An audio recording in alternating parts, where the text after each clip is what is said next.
मैं आपको बताने जा रहा हूँ नीतीश कुमार सीएम बिहार के 2005 से 2015 तक जो इनका पहला कार्यकाल था, उस बीच के नीतीश जी की राजनीतिक सोच और राजनीतिक कार्यकलाप जो है वो कैसे इन्होंने डील किया। तो 2005 में जिस समय नीतीश जी सीएम बने, उस समय केंद्र में अटल बिहारी वाजपेयी सरकार थी और बिहार में उससे पहले राबड़ी देवी की सरकार थी। तो जिस समय ये प्रधानमंत्री बने, उससे पहले नीतीश जी कार्य कर रहे थे। तो नीतीश जी का जो राजनीतिक सोच था वो अटल जी से पहले अपराधी से दूर रहने का नहीं था। इसीलिए उस समय सीएम बने तो कहा गया था विधानसभा में भी छीलन चल रहा है, लेकिन चूंकि इनको बीजेपी से जुड़ करके रहना था और मुख्यमंत्री बनना था, तो पहले अपराधियों के दोस्त हुआ करते थे, लेकिन बीजेपी को खुश करने के लिए अपराधियों पर शिकंजा कसने का ये सोच बनाया। ये मैं बार बार कहूंगा कि पहले ये अपराधियों के संघर्ष से दूर नहीं थे, लेकिन बीजेपी को खुश करने के लिए ये बना। केंद्र में 2014 में मनमोहन सिंह आ गया, चले गए, बल्कि 14 में चले गए। उससे पहले बिहार में आपदा एक हुई थी 13 के आसपास, शायद कोसी आपदा था शायद। उसमें नरेंद्र मोदी कुछ डोनेशन दिए थे जिनको इन्होंने वापस कर दिया था। वापस करने का बहाना इनका था कि जो खून की होली खेलने वाले हैं उनसे हम चंदा नहीं लेंगे। बेसिकली इनका सोच ये था कि हमसे जूनियर राजनीतिक में आने वाला जो है प्रधानमंत्री बन रहा है,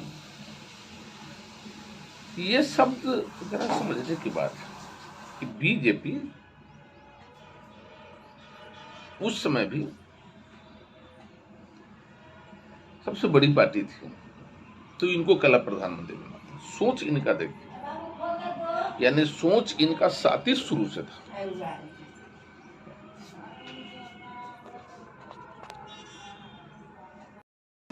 लालू यादव जैसे मजे हुए खिलाड़ी 2014 में कैसे नीतीश कुमार से छल खा गया, क्योंकि नीतीश लालू दोनों साथ में हुआ करते थे और जिस समय नरेंद्र मोदी प्रधानमंत्री घोषित हुए और नीतीश कुमार ने बीजेपी से हाथ छोड़ा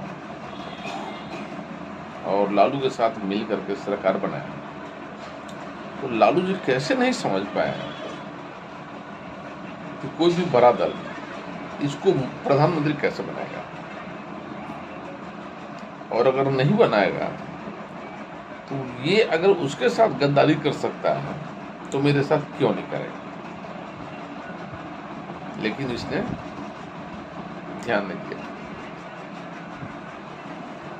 नतीजा ये हुआ कि जो 2014 में प्रधानमंत्री पूर्ण बहुमत से प्रधानमंत्री बने और 15 में पुनः चुनाव हुआ। 14 में नीतीश कुमार स्वयं अपने शक्ति को परीक्षा ले रहे थे, जिसमें मात्र इनको 2 संसद मिला। अपने औकात को तो समझ गया कि आगे क्या होगा। तो इन्होंने 15 में लालू जी से मिलकर सरकार बनाया। लालू जी 15 साल की राज सुख भोग चुके थे और नीतीश जी भी 5 साल के राज सुख भोग चुके हुए थे। 2015 में दोनों चुनाव जीते, तो चुनाव जीतने के बाद लालू जी की इच्छा था कि हम अपनी सरकार बनावे, पूर्ण बहुमत में हमारा बेटा जो है मेरे रहते मुख्यमंत्री बन जाए, क्योंकि मेरे बाद बनेगा नहीं बनेगा उनके अपने संतान पर शायद आज तक भी विश्वास नहीं है। तब तो उनके साथ मिलकर के सरकार चला रहा।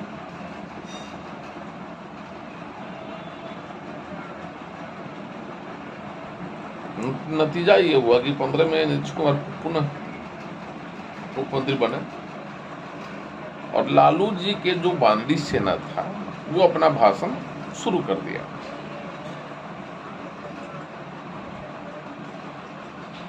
स्लोगन यही था कि अब तेजस्वी मुख्यमंत्री बनेंगे, अब तेजस्वी मुख्यमंत्री बनेंगे, अब नीतीश को छोड़ देना चाहिए। एक चीज और बता दें आपको, नीतीश दाव के दोछिया का राजनीतिक शब्द नहीं इन्होंने किया। दाव का दोछिया का मतलब क्या, जिस समय ये बीजेपी के साथ मिल करके बिहार में सरकार चला रहे थे, उस समय केंद्र में मनमोहन सिंह थे,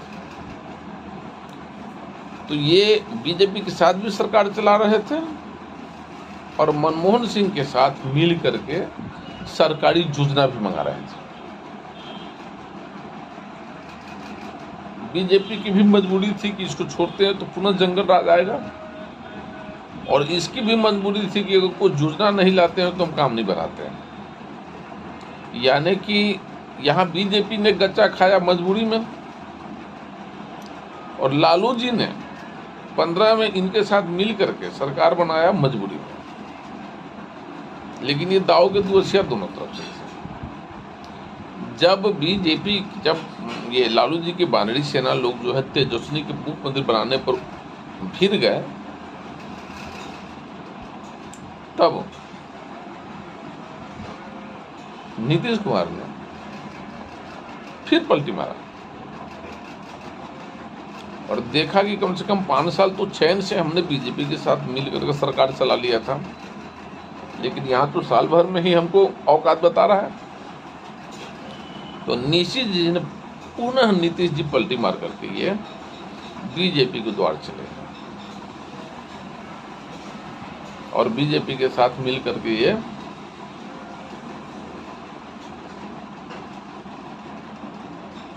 सरकार चलाने लगेंगे दूसरा टर्म। लालू जी के जो सेना लोग हैं, वो लोग जो वार्तालाप की है, पलटू मार चाचा, पलटू चाचा, रंग बदलने वाला चाचा, सब नीतीश बाबू सुन लिए चुपचाप। अब अगला मैटर फंसा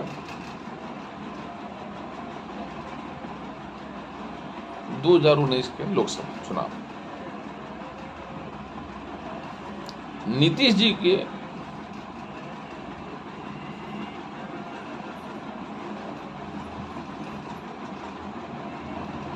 चौदह के चुनाव में लोकसभा के एमपी के सीट में औकात पता चल चुका था। फिर भी कितना ये स्वार्थी थे सो देख लीजिए। फिर भी इन्होंने 2 से बढ़ा करके 17 सीट इन्होंने लिया। बीजेपी इस बात को गम मार करके सह कर रही।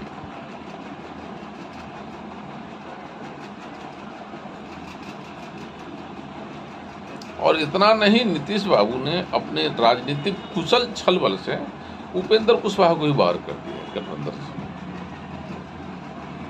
मैंने अपने आप को बीजेपी के सामने इनका प्रस्तुति था कि मैं बहुत बड़ा आदमी हूँ, मेरे बल से ही आपका गठबंधन है। लेकिन 14 में तो लोकसभा में लोगों ने अपने जात को बता दिया कि भाई क्या है आपके पास। तो उपेंद्र कुशवाहा को लात मार कर बाहर किए और फिर इन्होंने 19 के चुनाव में जो है 17 सीट लिए। पुरानी न्यूज को देखेंगे तो 17 सीट लेने के बाद बहुत खुश नजर आए थे कि तो दूर से 17 पर चलेगा। बीजेपी का अपना भी 3 गो एमपीएम घटा दिया। बीजेपी मजबूरी में सुनती रही, देखती रही, चलती रही। नतीजा क्या हुआ? 40 में 39 सीट उन्होंने किशनगंज को छोड़ दिया जाए तो ले लिए दोनों ने मिलकर। लेकिन नीतीश जी का महत्वाकांक्षा रुका नहीं। 20 में ये चाहे कि हम लोक जनशक्ति पार्टी को ही समाप्त कर दें। ये रामविलास पासवान को पार्टी को समाप्त करने के लिए 10 या 15 सीट देने के लिए तैयार थे। बीजेपी 25 पर तैयार था, लेकिन कुछ घट बढ़कर हो सकता था आगे पीछे माइनस। लेकिन ये अड़ गए तो मजबूरी में सहनी जी और मांझी जी से बीजेपी को लिबरेशन कंप्रोमाइज करना पड़ा और कंप्रोमाइज करके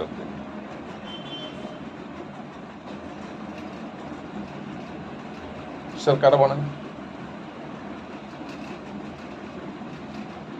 फिर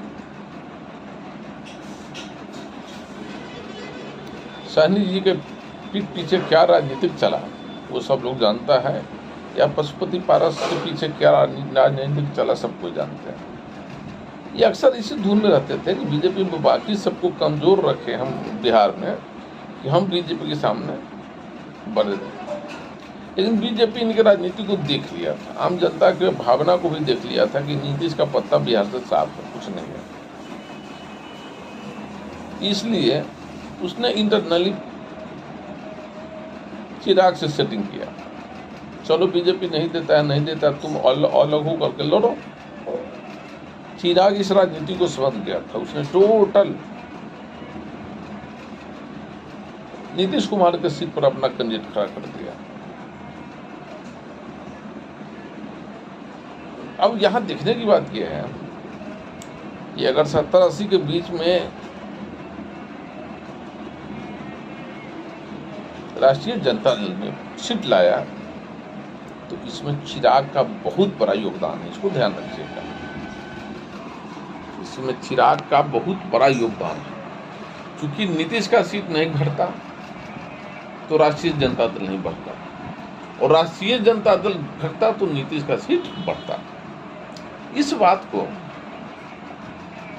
नीतीश नहीं मान रहा, लेकिन लालू और लालू के जो लाल हैं वो समझ गया।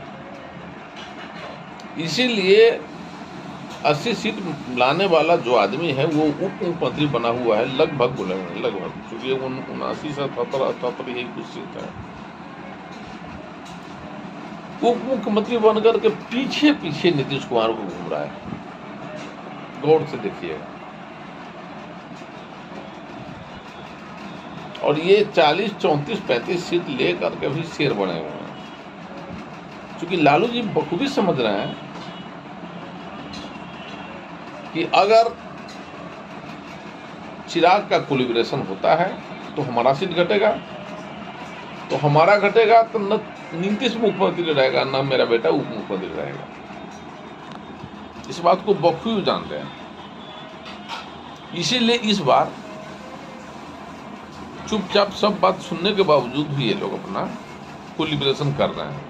अब देखने की बात यह है कि 2004 में जो लोकसभा का चुनाव है, 24 में 2024 में भी जो लोकसभा का चुनाव है, इसमें नीतीश जी को कितना सीट मिलता है और कितना सीट लाएंगे ये बहुत बड़ी बात, बहुत बड़ी, चूंकि ये अपना 17 छोड़ना नहीं चाहेंगे और लालू जी का जो 80 के आसपास विधायक है वो अपना छोड़ना नहीं चाहेंगे, कांग्रेस अपना सीट छोड़ना नहीं चाहेगा, माओवादी को तो जो समझा देगा सो अपना समझ लेगा, वो मानने वाली बात है। तो असल लड़ाई जो है एमपी के चुनाव से पहले सीटों का बंटवारा करना होगा। लालू जी इतना बखूबी समझ रहे हैं इनको 17 हम देंगे नहीं और 17 ही लाएंगे, तो प्रधानमंत्री कैसे बनेंगे। और देखने वाली ये है बात कि कांग्रेस ज्यादा अगर सीट लाता है तो इसको पहला मुख्यमंत्री मानेगा नीतीश जी को, दूसरा कोई अगर 40, 50, 60 जो भी सीट लाता है 30, 40, 50, 60 वो इनको कहला बनाएगा मुख्यमंत्री। और प्रधानमंत्री का लड्डू तो सबके मन में फुट रहा है, इनको कहला बनाएगा। 3 ग्रुप तो अभी चल रहा है, एक बीजेपी, एक कांग्रेस और एक एंटी कांग्रेस। तो जिसको अगर फाजिल सीट मिलता है वो अपने न कहला बनने का भाई, प्लेन पर देश विदेश घूमना कौन नहीं चाहेगा, इनको कल घूमने देगा। ये देवगौड़ा का समय कुछ और समय था, आज का कुछ और समय है। तो ये बेचारे नीतीश बाबू किधर का रहेंगे, घर का या घाट का, ये तो समय बताएगा और उस समय का इंतजार हम लोग करना है। लेकिन कुल मिला जुला करके शुरू से अंत तक राजनीतिक फंसा हुआ है, राजनीतिक फंसा हुआ है, जिसका सीधा सारांश है कि अगर सीट कम मिलेगा तो सीट ज्यादा कैसे लेके आवेंगे, और ज्यादा लेके अगर आते भी हैं तो इनसे ज्यादा वाला कहला चुप रहेगा भाई। अब ये ज्यादा घूमने का इनका फंडा क्या है देख लीजिए, उसमें भी राजनीतिक फंसा हुआ है, जो अभी हम बता रहे हैं। ये दोनों गेम में आज भी चल रहे हैं, लेकिन बीजेपी इनको इग्नोर कर दी हुआ है। तो ये लोगों को ये दिखाना चाह रहा है कि हम में भी दम है। भैया लोकसभा में सदस्यता पर दम होता है, संख्या पर दम होता है। आप अगर समीक्षा को देखेंगे, अगर जिस समीक्षा में बीजेपी में आप में अगर फ्रेंडली लड़ाई हो जाए तो उस लड़ाई में आज भी 17 को नहीं आएगा, उसको ध्यान रखिएगा। ये केवल तेजस्वी को मुख्यमंत्री पद नहीं दे उसके लिए घूम रहे हैं। इसको लगे कि भाई प्रधानमंत्री इनको बना देंगे तो हमको मुख्यमंत्री बना देंगे, उस दिन न मुख्यमंत्री के लायक वो रहेगा न प्रधानमंत्री के लायक आप रहिएगा। इस ख्याली पुला में नहीं घूमे आप। दूसरी बात कि इस घुमाने के चक्कर में हम कम से कम जो है तेजस्वी को ब्लैकमेल करें कि भाई 17 तो हमको पहले मिला हुआ है, आज अगर तुम बढ़ा के नहीं दोगे तो हम प्रधानमंत्री बनेंगे कैसे। तेजस्वी भी छोड़ने वाला नहीं, न लालू जी मानने वाले हैं। ये झगड़ा कहां तक जाएगा ये समझने की बात है। फिलहाल तेजस्वी को ये घुमा रहे हैं और तेजस्वी अगला मुख्यमंत्री बनने के लिए घूम रहा है। सीट के बंटवारा में क्या होगा ये देखने की बात है। तो चलिए आगे का राजनीतिक देखते रहेंगे। मैं doctor B K Lal, advocate and AYUSH adviser, Gaya घर पटना साहब।